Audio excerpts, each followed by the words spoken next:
Morning students, last લેક્ચરમાં આપણે high frequency model for a C amplifier જોયું હતું.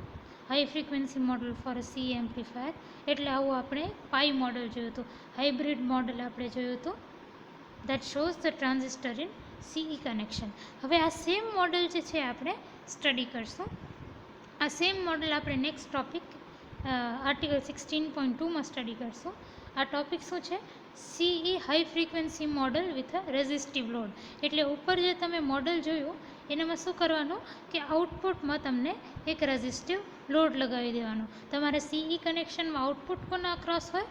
આઉટપુટ તમારા કલેક્ટરને એમિટરના કલેક્ટરને ગ્રાઉન્ડના ક્રોસ હોય. તો આઉટપુટમાં તમે લોડ રેઝિસ્ટર લગાવ્યું છે. તો આવી સર્કિટ બનશે. ઉપર જે મેં બતાવી ઉપર આવાળી સર્કિટ છે, આ સેમ સર્કિટમાં ખાલી આઉટપુટમાં અહીંયા લોડ રેઝિસ્ટર આરએલ જોડી દેવાનું.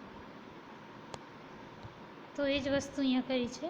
અપ્રોક્સિમેટ હાઈ ફ્રીક્વન્સી મોડલમાં અહીંયા લોડ જોડી દીધો. બરાબર. હવે આ સર્કિટમાં આટલા ભાગમાં ધ્યાન આપો તો CB'(C) અને RB'(C) પેરેલલમાં છે. Now resistance RB'(C) is usually large so that it can be omitted. આ RB'(C) ની વેલ્યુ જે છે એ બહુ મોટી છે એટલે આપણે એને ઓમિટ કે નિગ્લેક્ટ કરી શકશું. કેવી રીતે નિગ્લેક્ટ કરી શકશું? તો જુઓ, let R1 and R2 be in parallel connection. R1 be 1000 ohms and R2 be 1 ohms. એટલે કે ધારો કે R1 અને R2 બે પેરેલલ કનેક્શનમાં છે. R1 જે છે મારો 1000 ohms છે, R2 મારો હું 1000 ohms લખીશ. અહીંયા મેં બંને R1 લખ્યું છે. તો ધારો કે તમારો R1 જે છે એ 1 ohm છે અને R2 જે છે એ 1000 ohms છે. બરાબર. તો અહીંયા R1 છે ને એની જગ્યાએ અહીંયા R2 સમજજો. તો R1 જે છે એ R1 મારો 1 ohms છે, R2 1000 ohms છે. તો R1 પેરેલલ R2 કેટલો થાય? એ R1 અને R2 ને પેરેલલમાં રાખો તો કેટલો થાય?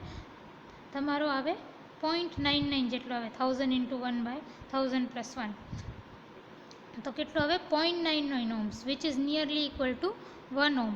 અને આ 1 ohm શું છે મારું? R1.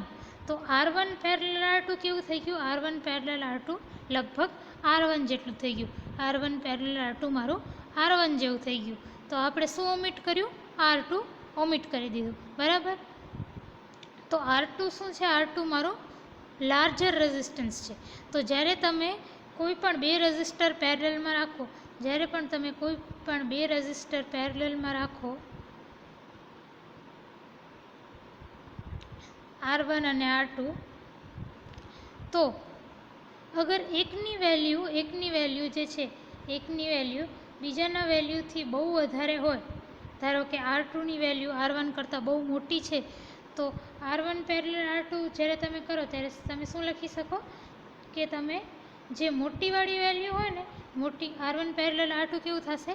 જે આપણી મોટીવાળી વેલ્યુ હોય, ધારો કે R2 મોટું છે તો તમે એને નિગ્લેક્ટ કરી શકશો ને આન્સર તમારો ખાલી R1 આવશે.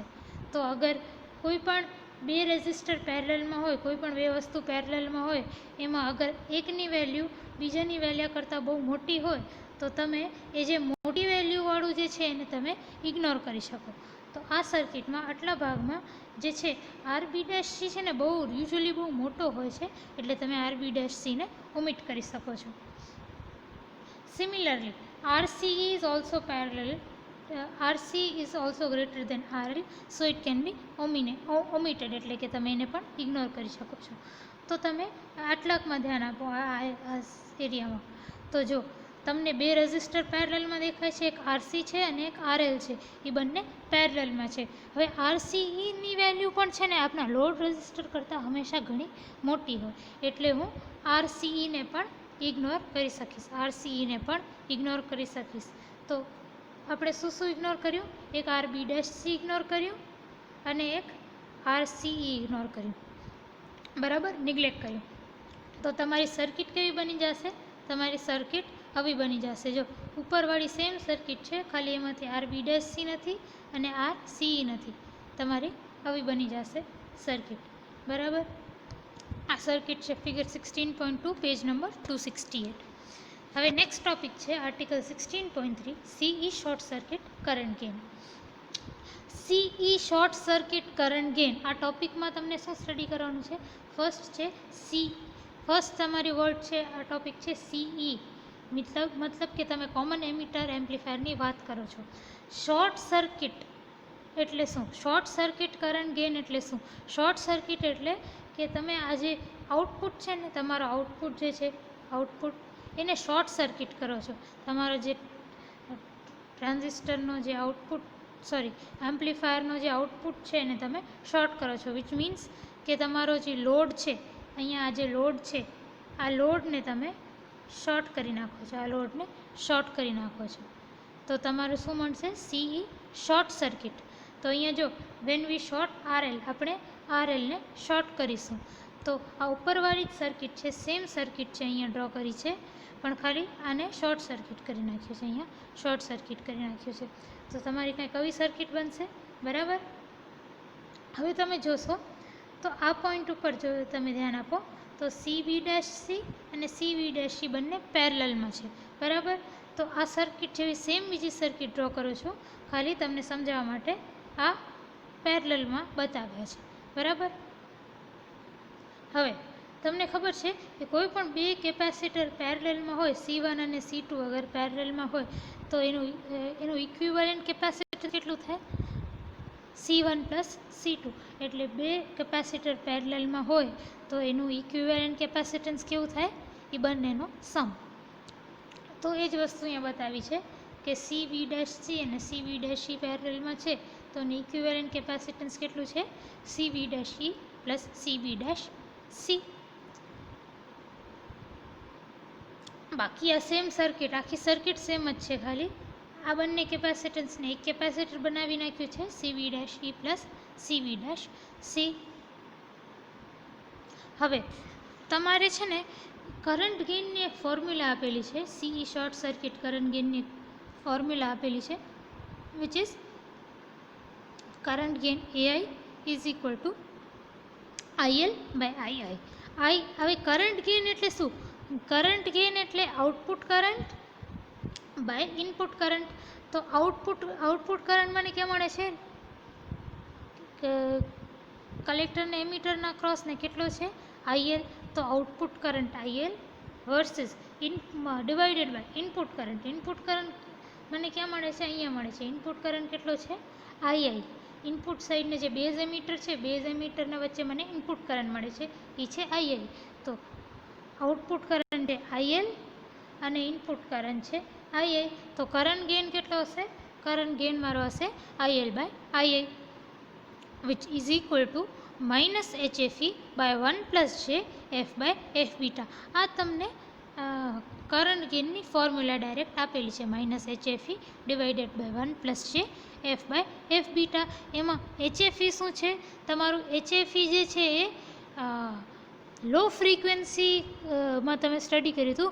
HFE જે છે તમારું ફોરવર્ડ કરંટ ટ્રાન્સફર રેશિયો છે, કે તમારું લો ફ્રીક્વન્સીમાં જે કરંટ ગેઇન હતો, તમારા લો ફ્રીક્વન્સીમાં જુઓ તમે કરંટ ગેઇન કેવી રીતે ડિસ્ક્રાઇબ કરતા હતા.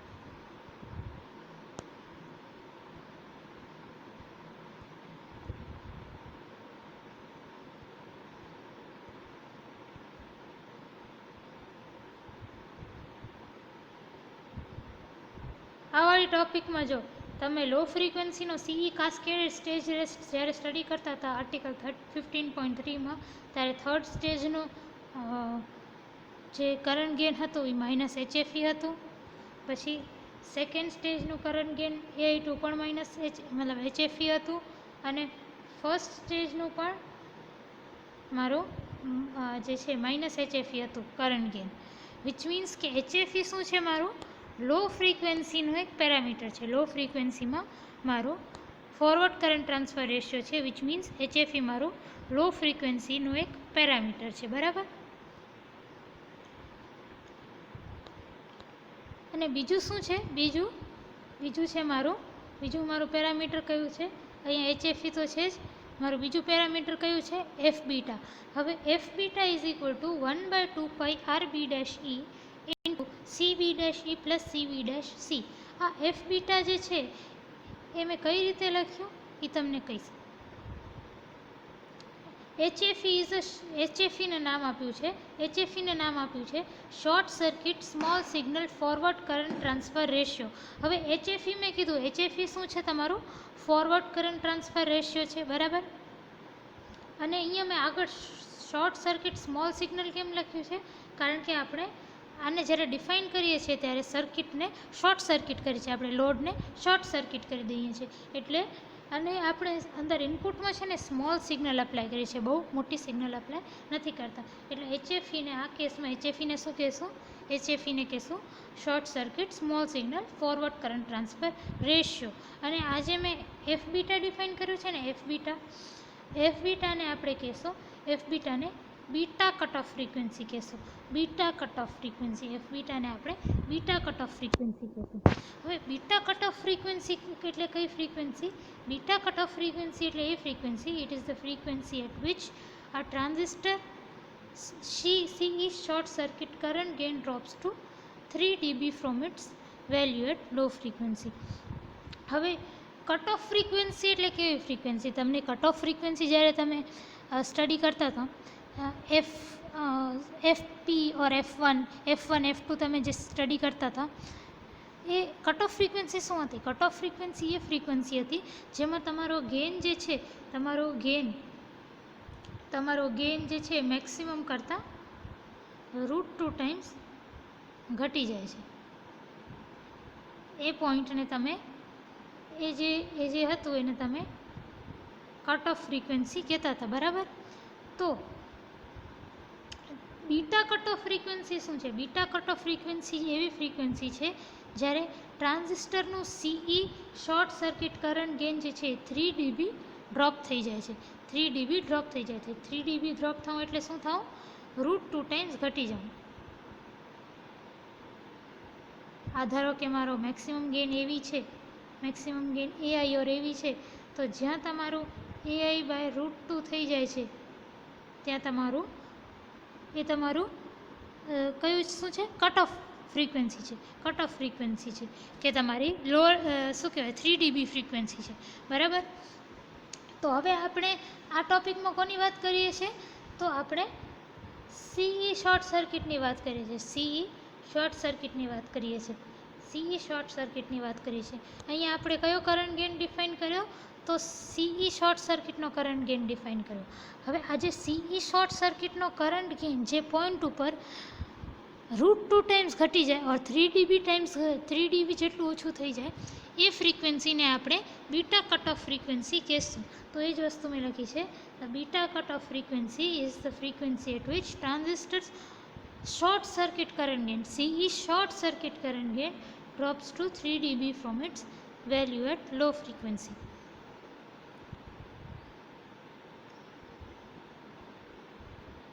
હવે આ એફ બીટા શું છે?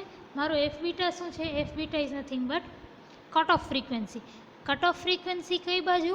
હાયર ફ્રીક્વન્સી સાઈડ મારી કટ ઓફ ફ્રીક્વન્સી છે. આપણે અહીંયા હમણાં હાઈ ફ્રીક્વન્સી રિસ્પોન્સની વાત કરીએ છીએ. તો હાયર ફ્રીક્વન્સી સાઈડની જે કટ ઓફ ફ્રીક્વન્સી છે એ છે હાયર કટ ઓફ ફ્રીક્વન્સી. હવે આપણે આર્ટિકલ 15.1માં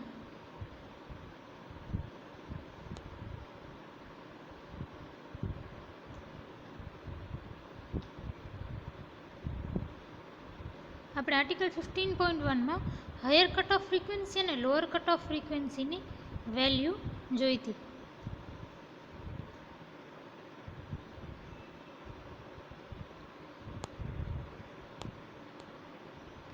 આ જો આપણે જ્યારે આર્ટિકલ 15.1 સ્ટાર્ટ કર્યું હતું, આપણે છે ને હમણાં કોની વાત કરીએ છીએ ખબર છે? હમણાં આપણે રિસ્પોન્સના આ સાઈડની હાઈ ફ્રીક્વન્સીની વાત કરીએ છીએ. અને હાયર કટ ઓફ ફ્રીક્વન્સી એટલે આપણે શું કરવાનું છે?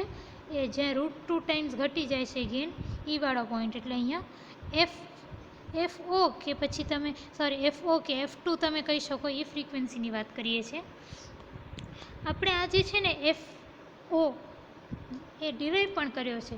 જો આર્ટિકલ 15.1માં આપણે ઇક્વેશન 12 અને ઇક્વેશન 13 ડિરાઈવ કરી છે, જેમાં આપણે એફપી જે છે આને આપણે લોઅર કટ ઓફ ફ્રીક્વન્સી કહેતા હતા, અને જે એફ નોટ જે છે, આ એફ નોટ જે છે ઇક્વેશન 12, એ એફ નોટ શું છે મારું હાયર કટ ઓફ ફ્રીક્વન્સી, જે હાયર ફ્રીક્વન્સી રિસ્પોન્સ છે એ સાઈડ જે કટ ઓફ ફ્રીક્વન્સી છે એફ નોટ એ છે હાયર કટ ઓફ ફ્રીક્વન્સી. બરાબર.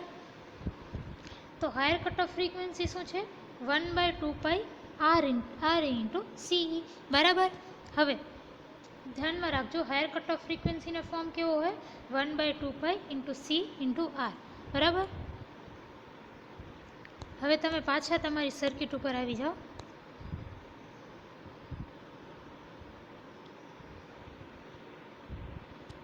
પાછા તમે આ વાળી સર્કિટ ઉપર આવી જાઓ.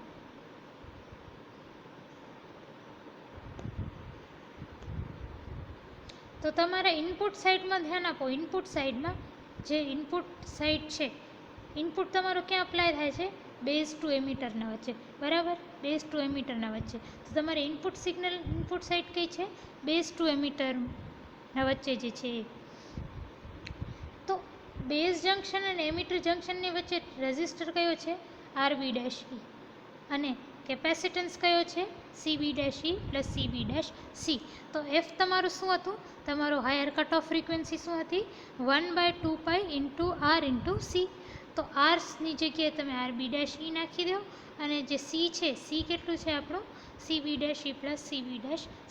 તો તમારી આ કેસમાં તમારો CE short circuit current, CE short circuit કન્ડિશનમાં તમારું હાયર કટ ઓફ ફ્રીક્વન્સી કેવી થઈ જશે 1/2π RB' into CB' plus CB'.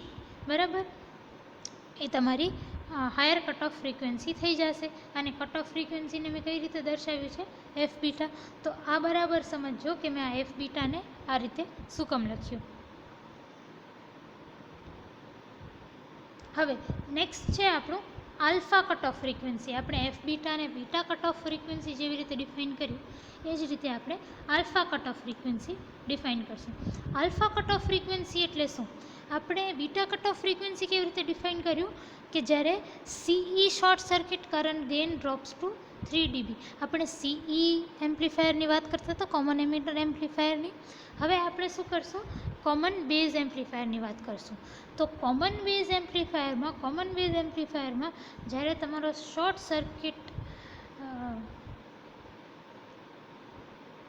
Current gain જે છે એ 3 dB જેટલો ડ્રોપ થઈ જાય છે, એને alpha cut off frequency F alpha કહેવાય. આપણે જે રીતે એફ બીટા ડિફાઇન કર્યું ને, એફ બીટા ડિફાઇન કર્યું આપણે જે રીતે, એ જ રીતે આપણે એફ આલ્ફા ડિફાઇન કરશું. સેમ ડેફિનેશન છે, ખાલી શું ફરક છે કે એફ બીટા આપણે સીઈ માટે, સીઈ શોર્ટ સર્કિટ માટે જે આપણે કટ ઓફ ફ્રીક્વન્સી ડિફાઇન કરતા હતા એ એફ બીટા હતી સીઈ માટે, અને જે સીબી માટે ડિફાઇન કરશું એ મારી alpha cut off frequency F alpha હશે. બરાબર. હવે ફોર સીબી કનેક્શન, જ્યારે જેવી રીતે આપણે સીઈ કનેક્શન માટે ડિફાઇન કર્યું હતું, એ જ રીતે આપણે સીબી કનેક્શન માટે પણ કરંટ ગેઇન ડિફાઇન કરશું. તો જો સેમ ફોર્મ છે, તમે સીઈના કેસમાં, કોમન એમિટરના કેસમાં કરંટ ગેઇનને એક ડિફાઇન કર્યો તો કેવી રીતે કર્યો -HFE/1 + JF/F બીટા. -HFE શું હતું સીઈનો ફોરવર્ડ કરંટ ટ્રાન્સફર રેશિયો. બરાબર. ને એફ બીટા શું હતી સીઈના કેસમાં higher cut off frequency. Same form છે, એ સેમ ફોર્મ છે. અહીંયા જો સીબી કનેક્શન માટે સેમ ફોર્મ છે, that is -HFB/1 + JF/F alpha. અહીંયા -HFEની જગ્યાએ -HFB રાખ્યું છે, કારણ કે કોમન બેઝના કેસમાં તમારો જે છે forward current transfer ratio HFE નહીં પણ HFB હોય છે. અને કોમન બેઝના કેસમાં, સીબી કનેક્શનના કેસમાં તમારું, મેં તમને કીધું કે હાયર કટ ઓફ ફ્રીક્વન્સી આપણે કઈ રીતે ડિનોટ કરીએ છીએ, કઈ રીતે દર્શાવીએ છીએ, એફ આલ્ફા આ રીતે દર્શાવીએ છીએ. વેર હવે આ ઇક્વેશન પર તમને ડાયરેક્ટ આપેલી છે F alpha = 1/2π RB' into 1 plus HFB into CB dash E, બરાબર. હવે તમને ઇમ્પોર્ટન્ટ શું છે? ઇમ્પોર્ટન્ટ આ ગ્રાફ છે. આ ગ્રાફ તમને આપેલો છે. આ ગ્રાફ જે તમને આપેલો છે ને ઇમ્પોર્ટન્ટ છે. આમાંથી 1 માર્કર ઘણા પૂછાય છે. તો આ ગ્રાફ કેવો છે? તો કરંટ ગેઇન વર્સિસ ફ્રીક્વન્સી, બરાબર. અને આપણે કઈ ફ્રીક્વન્સીની વાત કરીએ છીએ? હાઈ ફ્રીક્વન્સી સાઈડની વાત કરીએ છીએ. આપણે હમણાં હાઈ ફ્રીક્વન્સી સાઈડની વાત કરીએ છીએ. તો જો આપણો આવો કંઈક ગ્રાફ છે. આપણે છે ને હાઈ ફ્રીક્વન્સી સાઈડ એટલે આ ખાલી આ સાઈડની વાત કરીએ છીએ. આપણે લો ફ્રીક્વન્સી સાઈડની વાત નથી કરતા, ખાલી આ હાઈ ફ્રીક્વન્સી સાઈડની વાત કરીએ છીએ. તો ગ્રાફ કેવો છે? આવો કંઈક છે. જો આવો જ મેં ડ્રો કર્યો છે, બરાબર. તો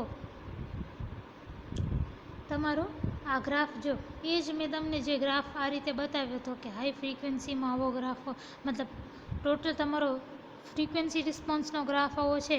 એમાં ખાલી હાઈ ફ્રીક્વન્સીની વાત કરો, ખાલી હાઈ ફ્રીક્વન્સી, તો આવો કંઈક તમને શેપ મળે. તો જો ઉપર જે છે મેં ડ્રો કર્યો છે આ મારો કોમન એમિટરના કેસમાં છે. કોમન એમિટરના કેસમાં મેક્સિમમ જે કરંટ ગેઇન મારો જે છે એ કેટલો છે? HFE, બરાબર. હવે હું કટ ઓફ ફ્રીક્વન્સી કેવી રીતે ડિફાઇન કરું કોમન એમિટરના કેસમાં? જે તમારો ગેઇન જે છે એ 3 dB જેટલો ઘટી જાય. 3 dB એટલે શું? √2 જેટલો ઘટી જાય. હવે 1/√2 કેટલું હોય? 1/√, this is nothing but 0.707 into AI. એટલે કે ગેઇન જ્યારે √2 ઘટે છે ત્યારે તમારી કટ ઓફ ફ્રીક્વન્સી આવે છે. ગેઇન √2 થાય છે એ કેટલો છે? 1/√2, 0.707 જેટલો છે. તો AI/√2 is equal two 0.707 into AI. તો તમારું અહીંયા ધ્યાન આપો, મેક્સિમમ ગેઇન તમારું HFE છે કોમન એમિટરનું, બરાબર. જે પોઈન્ટ ઉપર તમારો ગેઇન, જે પોઈન્ટ ઉપર, આ પોઈન્ટ ઉપર તમારો ગેઇન √2 ટાઈમ્સ ઘટી જાય છે એટલે HFE/√2 વિચ ઇઝ 0.707 HFE થઈ જાય છે. એ પોઈન્ટ ઉપર જે તમારી ફ્રીક્વન્સી છે ને એ તમારી જો કટ ઓફ ફ્રીક્વન્સી છે. કટ ઓફ ફ્રીક્વન્સી છે કોમન એમિટરના કેસમાં. તો કોમન એમિટરના કેસમાં કટ ઓફ ફ્રીક્વન્સી આપણે કઈ રીતે દર્શાવીએ? F β, બરાબર. પછી કોમન બેઝમાં જો અહીંયા જો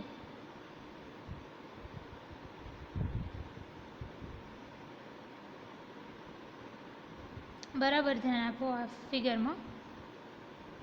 તો કોમન બેઝનો કંઈક કરંટ ગેઇન છે HFB, બરાબર. કોમન બેઝનો આ જે ગ્રાફ ડ્રો કર્યો છે, જો આ કોમન બેઝનો ગ્રાફ છે. આ રીતે જશે કોમન બેઝનો ગ્રાફ, બરાબર. આ કોમન બેઝનો ગ્રાફ છે. કોમન બેઝનો મેક્સિમમ ગેઇન કેટલો છે? HFB. હવે આપણે કટ ઓફ ફ્રીક્વન્સી કઈ રીતે ડિફાઇન કરીએ? જ્યારે મેક્સિમમથી √2 જેટલું ઘટી જાય એટલે HFB/√2 જે પોઈન્ટ ઉપર ગેઇન થઈ જાય. તો HFB/√2 is equal two 0.0707 into HFB. તો HFB થઈ જાય મારું. તો આ પોઈન્ટ ઉપર એ ફ્રીક્વન્સી જેના ઉપર 0.707 HFB થઈ જાય એને મારી કોમન બેઝની કટ ઓફ ફ્રીક્વન્સી કહેવાય. અને કોમન બેઝની કટ ઓફ ફ્રીક્વન્સી આ જો આવડી ફ્રીક્વન્સી, અને કોમન બેઝની કટ ઓફ ફ્રીક્વન્સીનો કેવી રીતે ડિનોટ કરું? F alpha. તો એ રીતે આપણે F બીટા અને F આલ્ફાને ડિફાઇન કર્યું છે. હવે આમાં છે ને એક તમારી બીજી એક ફ્રીક્વન્સી છે FT, એક તમારી બીજી ફ્રીક્વન્સી છે FT. FT કઈ ફ્રીક્વન્સી છે? તો તમે ધ્યાન આપો, FT કઈ ફ્રીક્વન્સી છે? FT અહીંયા તમે હું ડ્રો કરું છું એના પર ધ્યાન આપજો. તો આ ક્યાં આવે છે? 1 ઉપર આવે છે. જો તમારો FT એ કેવી ફ્રીક્વન્સી છે? તમારી FT એ કેવી ફ્રીક્વન્સી છે જેના ઉપર તમારો કરંટ ગેઇન 1 થઈ જાય છે. કરંટ ગેઇન જો છો 1 થઈ જાય છે, તમારો કરંટ ગેઇન 1 થઈ જાય છે. So FT is the frequency at which the short circuit current gain has the magnitude of unity. એટલે તમારો જે AI છે, AI શું છે તમારો? AI તમારો કરંટ ગેઇન છે. કેવો current gain? Short circuit current gain. આ જે થિયરી આપણે ભણીએ છીએ એમાં આપણે જે પણ વાત કરીએ છીએ ને બધી શોર્ટ સર્કિટના કેસમાં વાત કરીએ છીએ. સ્ટાર્ટિંગમાં જ મેં જે છે આરએલ શોર્ટ કરાવી દીધું હતું તમારા પાસે, વિચ મીન્સ જે કરંટ ગેઇન છે એ કયો છે? Short circuit current gain. So frequency at which short circuit current gain has a magnitude of unity. એટલે તમારો જે શોર્ટ સર્કિટ કરંટ ગેઇન જે છે એઆઈ એ જ્યારે 1 થઈ જાય, એનું જે મેગ્નિટ્યુડ 1 થઈ જાય કે યુનિટથી થઈ જાય, એ ફ્રીક્વન્સીને આપણે એફટી કહેશું. બરાબર. નાવ કરંટ ગેઇન ઇઝ ઇક્વલ, હા હવે આ તો આપણે ખબર છે, માઇનસ ઉપર આપણે જોયું હતું current gain A is equal to minus HFE by 1 plus J into F by F beta. હવે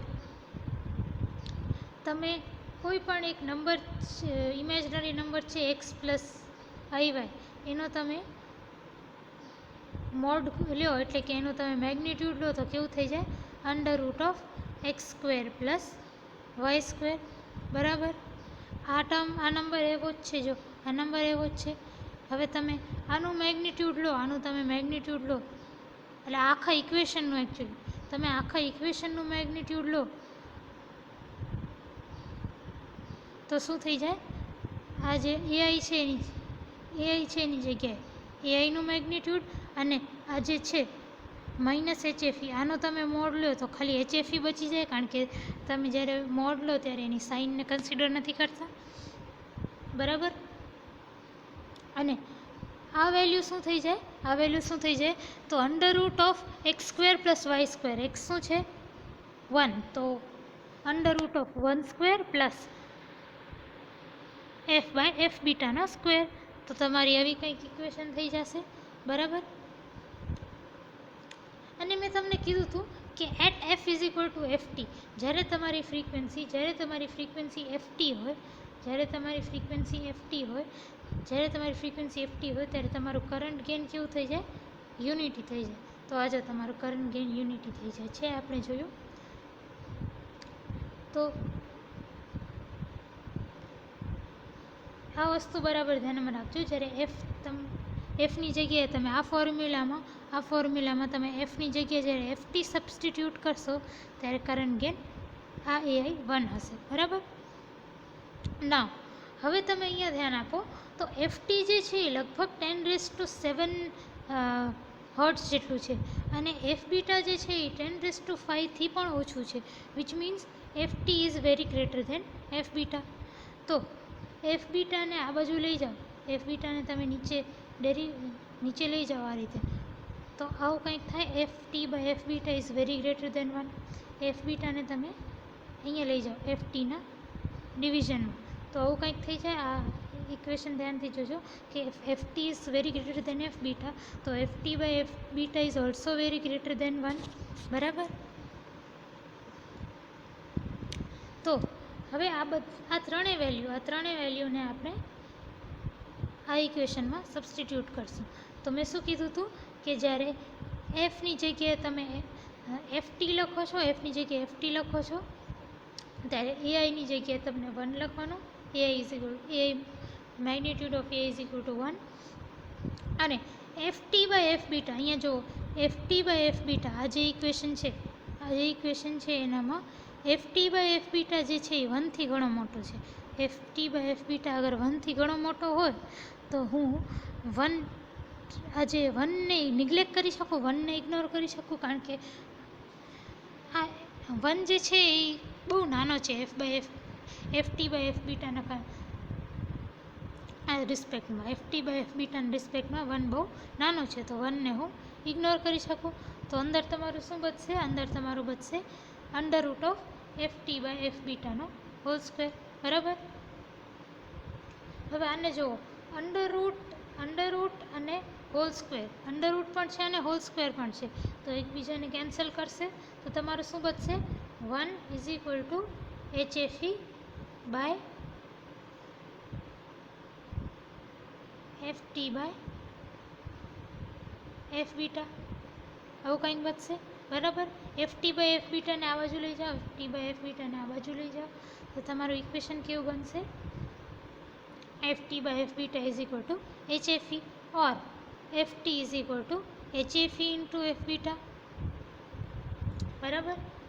So for a CE connection, HFE is equal to, for a CE connection, FT is equal to HFE into F beta. આ જ રીતે તમે prove કરી શકો કે likewise for CB connection, FT is equal to HFB into F alpha. FT શું છે? FT શું છે? તમારું કોમન એમિટરના કેસમાં શું છે? કોમન એમિટરનો forward current transfer ratio HFE into common એમિટરના કેસમાં તમારી જે કટ ઓફ ફ્રીક્વન્સી છે, હાયર કટ ઓફ ફ્રીક્વન્સી છે, એફ બીટા. હવે કોમન બેઝના કેસમાં તમારો ફોરવર્ડ કરંટ ટ્રાન્સફર રેશિયો કેટલો છે? HFB. અને તમારું higher cut off frequency common બેઝના કેસમાં કેટલી છે? આપણે જોઈ છે એફ આલ્ફા. બરાબર. તો તમારું કોમન બેઝના કેસમાં તમારું એફ ટી કેવું હશે? HFB into F alpha. Thank you.